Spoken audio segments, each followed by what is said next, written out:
नमस्कार and welcome to my YouTube channel English for all. This is Manish Rai. प्रस्तुत है वर्ग 11 से एनिमल्स इन प्रिजन।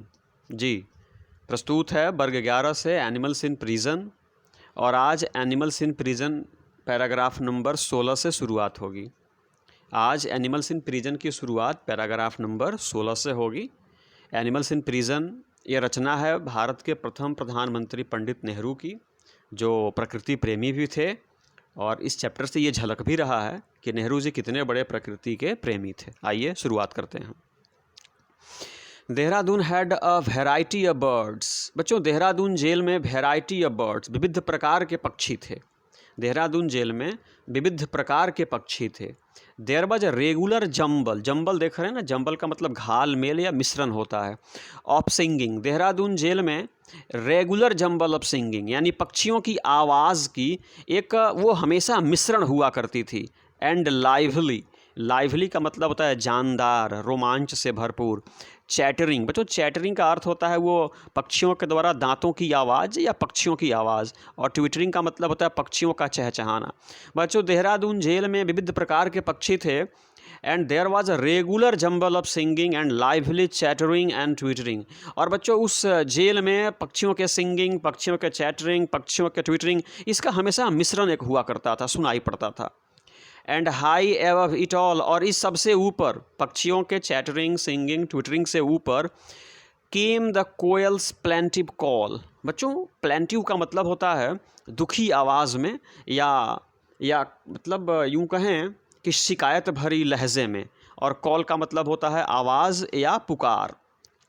तो इन सब के ऊपर कोयल की वो उदासी भरी आवाज़ भी सुनने को मिलती थी देहरादून जेल में। During the monsoon and just before it, during का मतलब होता है के दौरान। During the monsoon and just before it यानी मानसून के दौरान, वर्षा काल के दौरान या वर्षा काल के ठीक पहले, the brain fever bird visited us, यानी हमारे जेल में एक पक्षी आती थी जिसका नाम था ब्रेन फीवर। क्या नाम था? Brain fever.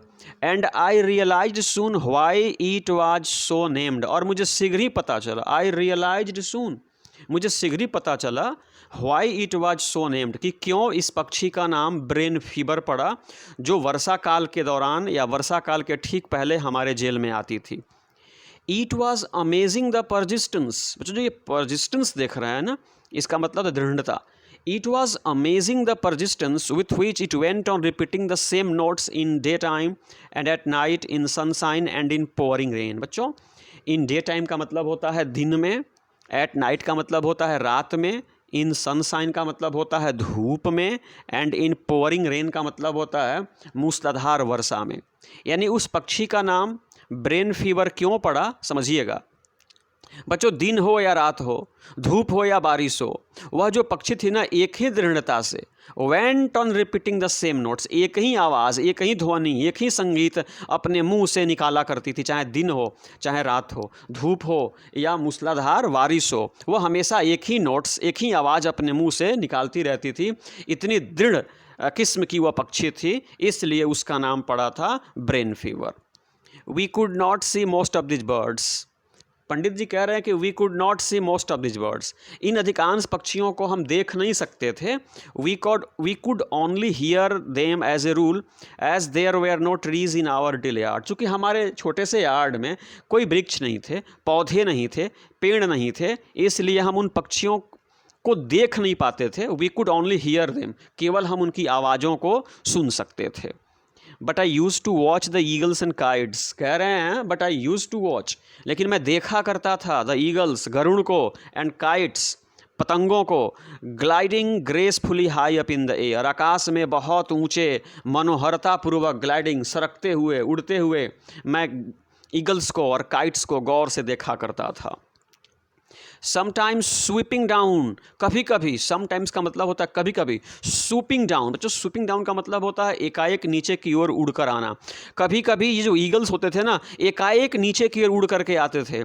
And then allowing themselves to be carried up by a current of air, और फिर हवा के झोंकों के साथ आराम से अपने आप को कुछ दूर तक ये तैराते हुए लेकर के जाते थे। आप भी देखे होंगे बच्चों, ईगल्स जो होते हैं ना, वह आकाश से सीधे धरती की तरफ आते हैं और फिर कुछ दूरी चलने आने के बाद अपने पंखों को फैला करके आराम से बहुत दूर तक आगे की ओर जाते हैं। उसी प्रकार से ये ईगल्स को और काइट्स को देखते थे।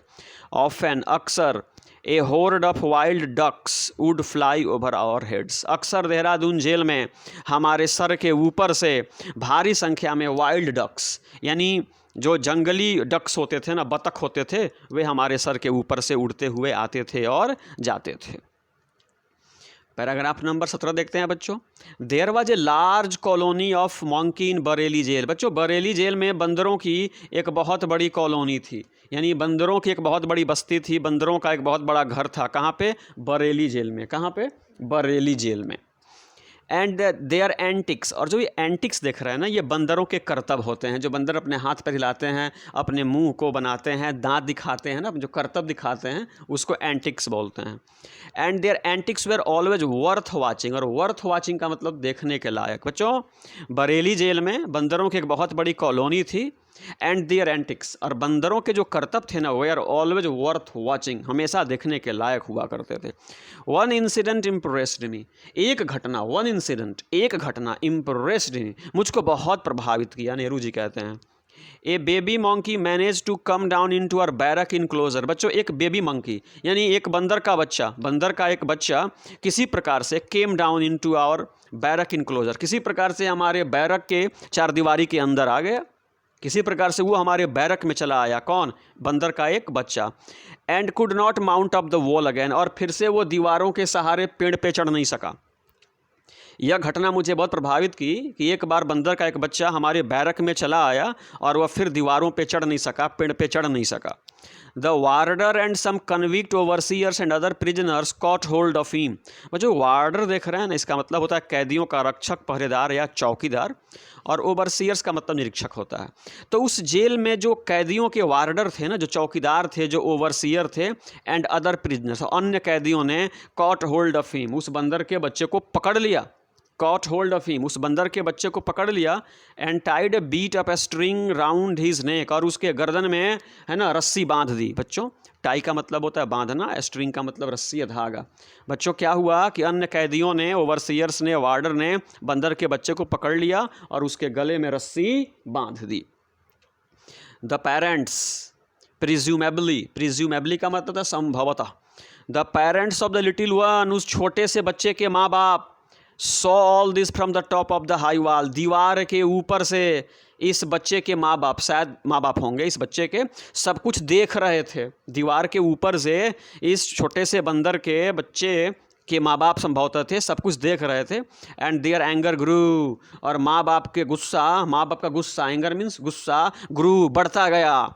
सडनली वन ऑफ देम, अचानक माता पिता में से एक, ह्यूज मंकी, एक बहुत बड़ा ढबुसवा बंदर, जंप्ड डाउन, दीवार पर से धब से कूदा। And charged almost right into the crowd which surrounded the baby monkey, और बच्चों दुस्साहस दिखाते हुए वह सीधे उस भीड़ में घुस गया। Charged almost right into the crowd, उस भीड़ में घुस गया। विच सराउंडेड द बेबी मंकी, जो भीड़ उस बंदर के बच्चे को चारों तरफ से घेर रखी थी ना, तो बंदर के मम्मी और पापा, माता पिता में से एक, जो बड़ा विशालकाय बंदर था ना, वह दीवार से कूदा और सीधे उस भीड़ में घुस गया। It was an extraordinary brave thing to do, बच्चों यह सचमुच में बहुत बहादुरी का काम था। यह सचमुच में बंदर के लिए बहुत बहादुरी का काम था। For the warders had sticks and lathis and they were waving them about, बच्चों जो वार्डर्स थे ना, उनके हाथों में लाठी डंडे थे, स्टिक्स एंड लाठी, लाठी डंडे थे। And they were waving them about, और वे लोग लाठी डंडे उस बंदर को मारने के लिए दिखा भी रहे थे, फिर भी वो डरा नहीं, वह भीड़ को चीरते हुए घुस गया। And there was quite a crowd of them, और लोगों की बहुत बड़ी भीड़ थी, लोगों के हाथ में लाठी और डंडे थे, लेकिन वह बड़ा बंदर लाठी डंडों से डरा नहीं, भीड़ को चीरते हुए बच्चे के पास पहुंच गया। रेकलेस करेज ट्रायम्फ। बच्चों ट्रायम्फ का मतलब होता है विजयी होना। दुस्साहसी साहस की क्या हुई? विजय हुई। वो जो बूढ़ा बंदर था उसके साहस की विजय हुई।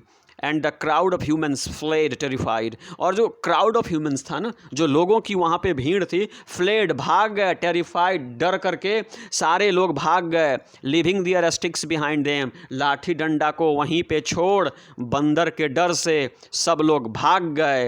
एंड रेकलेस करेज ट्रायम्फ्ड, और उस बंदर के साहस की विजय हुई। And the little monkey was rescued, और उस छोटे से बच्चे को बचा लिया गया। वह बूढ़ा बंदर, वह बड़ा सा बंदर उस छोटे से बच्चे को ले करके फिर से दीवालों पे चला गया। नंबर 18 देखते हैं बच्चों। We often had animal visitors that were not welcome. ये कह रहे हैं कि जेलों में we often had animal visitors, अक्सर मतलब बाहर से कुछ एनिमल्स आते थे। विजिटर्स का मतलब होता है आगंतुक। कुछ आगंतुक जंतु भी आते थे, कुछ आगंतुक जानवर भी जंगलों में अक्सर आते थे। दैट वेयर नॉट वेलकम, जिसका हम लोग स्वागत नहीं करते थे। कुछ ऐसे भी जानवर आते थे जिनका हम लोग स्वागत नहीं करते थे। Scorpions were frequently found in our cells. बच्चों एस्कॉर्पियंस मतलब बिच्छू।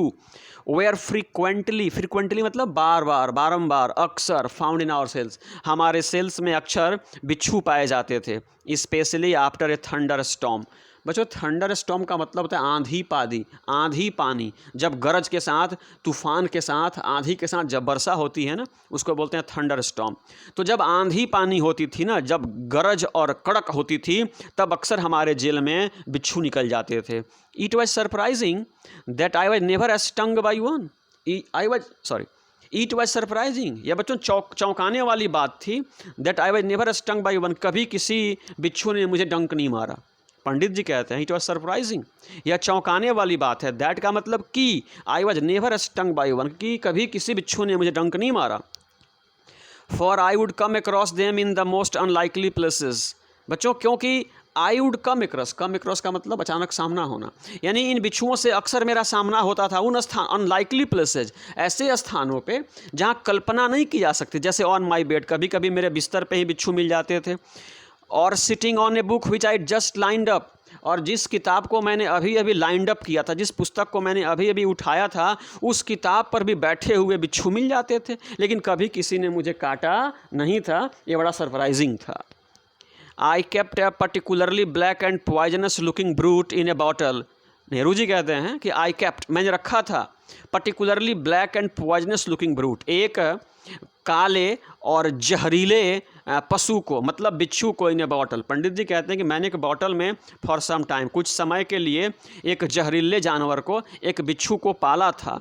फीडिंग हिम विथ फ्लाइज, और उसको खाने के लिए, फीड करने के लिए मैं फ्लाइज, मक्खी उस बॉटल में डाल देता था। And then when I tied him up on a wall with a string he managed to escape.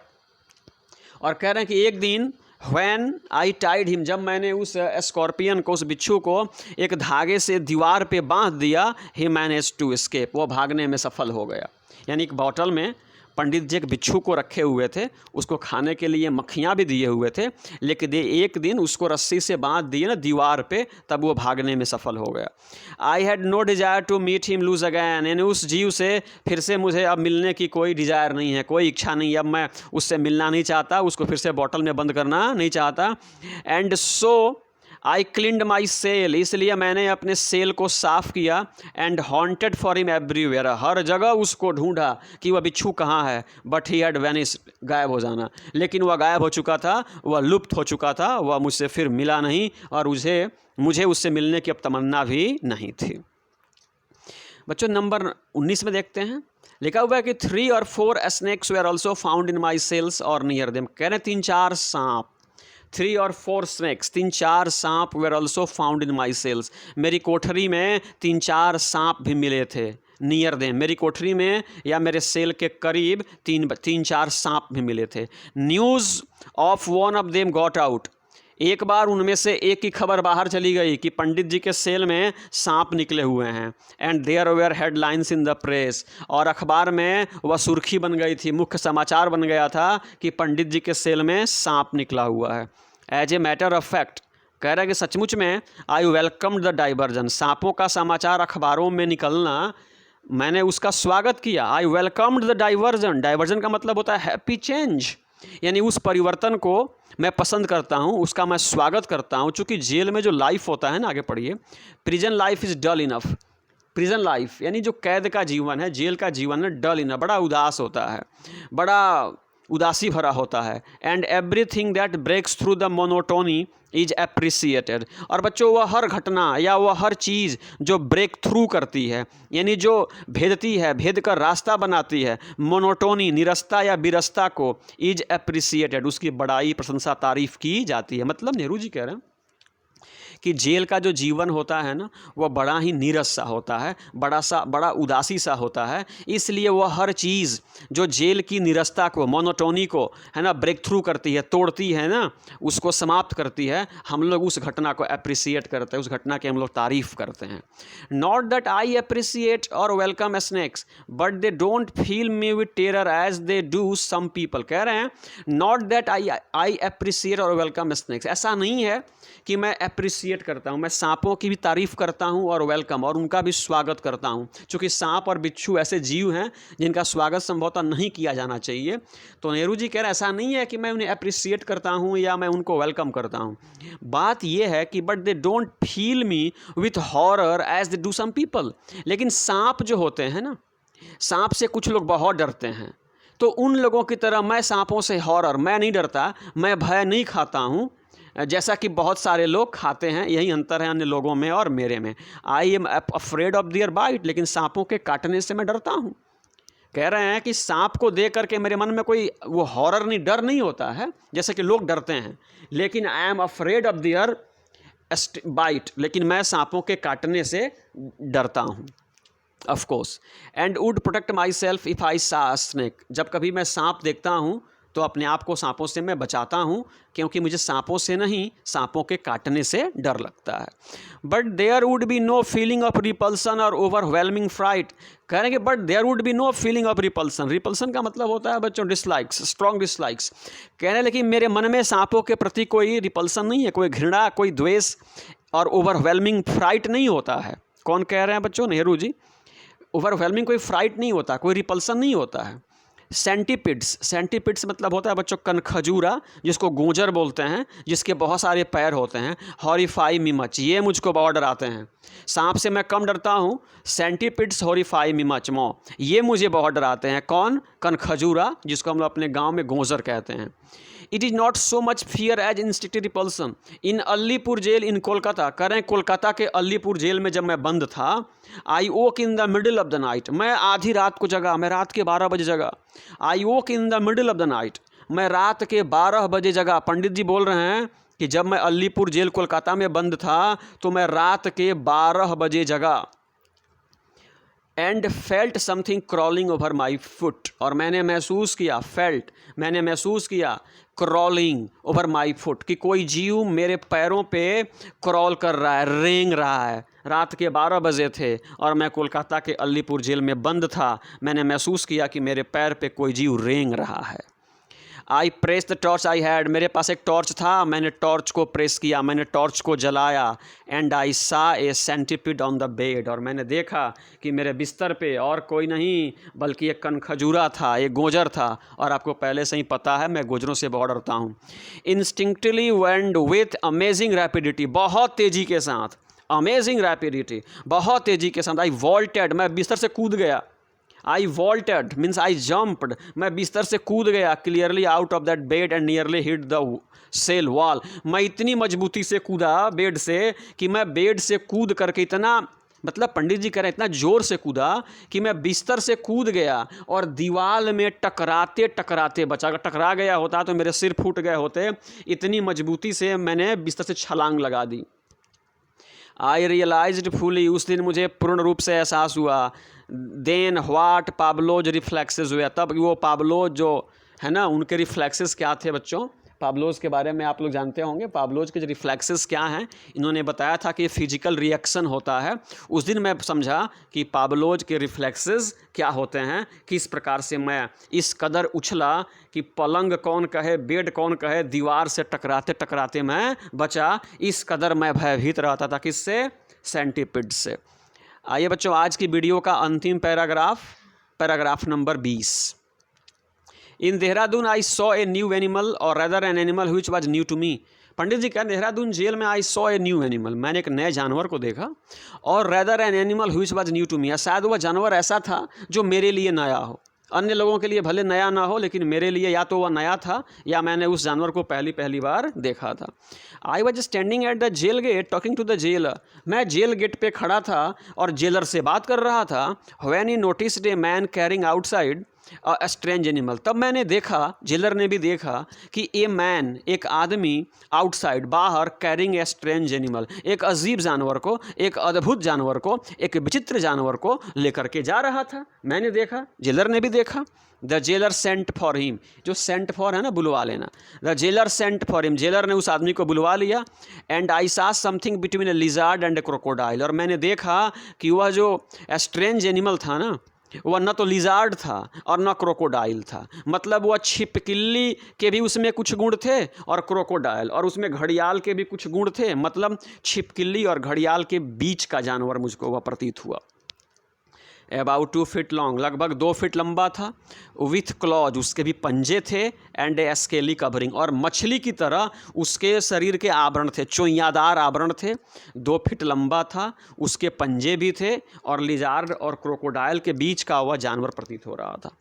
This animal which was very much alive, वह जीव बिल्कुल जीवित था, वह जानवर बिल्कुल जीवित था। हैड बीन ट्विस्टेड राउंड, उसको लोग मोड़, जैसे गोंजर देखे हैं ना आप, जब उसको स्पर्श करते हैं तो वह एक नॉट, गांठ बन जाता है, गांठ, उसी प्रकार से वह पशु भी था ना, ट्विस्टेड राउंड, उसको भी मोड़ करके गोल बना लिया गया था। In a most peculiar way forming a kind of knot, इस प्रकार से उसको ट्विस्ट मोड़ा गया था कि वह एक नॉट बन गया था, एक गांठ बन गया था। And its owner had passed a pole through this knot and was merrily carrying in its fashion, और जो व्यक्ति उस पशु को लेकर के जा रहा था ना, उस गांठ में एक डंडा घुसेड़ दिया था, और उस गांठ में डंडा घुसेड़ दिया था, और डंडे को अपने कंधे पे रख करके उस पशु को लेकर के जा रहा था। ही कॉल्ड इट ए बो, जब पूछा गया कि अरे भाई बताओ इस पशु का क्या नाम है, तो उसने कहा इसका नाम है बो। क्या नाम है? बो।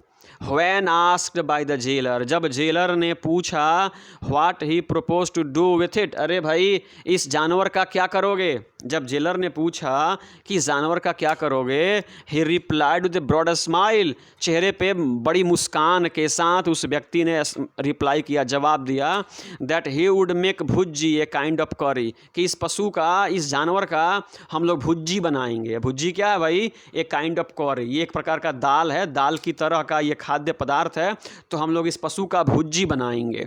आउट ऑफ इट, इस पशु का हम लोग भुज्जी बनाएंगे। भुज्जी क्या है? काइंड ऑफ करी है, उस व्यक्ति ने जवाब दिया। He was a forest dweller, बच्चों फॉरेस्ट ड्वेलर का मतलब होता है जंगल में निवास करने वाले लोग। वह जंगली व्यक्ति था, वह व्यक्ति जो था जंगली था। सब्सिक्वेंटली बाद में I discovered from reading FW champions book, बाद में जब मैं FW चैम्पियन की किताब the jungle in sunlight and shadow पढ़ रहा था ना, आई डिस्कवर्ड, तब मुझे पता चला that this animal was the pangolin, कि वह जानवर जिसको वो बो कह रहा था ना, भुज्जी बनाने के लिए लेके जा रहा था। जब मैंने FW चैम्पियन की किताब the jungle in sunlight and shadow पढ़ी ना, तब मुझे पता चला कि उस पशु का नाम पेंगोलिन था। क्या था? पेंगोलिन। और पेंगोलिन भी एक प्रकार की छिपकली होती है जो चींटियों को खाती है। बच्चों आज की वीडियो अगर अच्छी लगी तो मेरे चैनल को प्लीज़ सब्सक्राइब करें, वीडियो को लाइक करें, अपने सुझाव भी दें, बेल आइकन्स भी दबाएं, ताकि मेरी प्रत्येक वीडियो आप तक अवश्य पहुँचे। और इस वीडियो को समाप्त करने से पहले मेरे साथ बोलें, जय हिंद।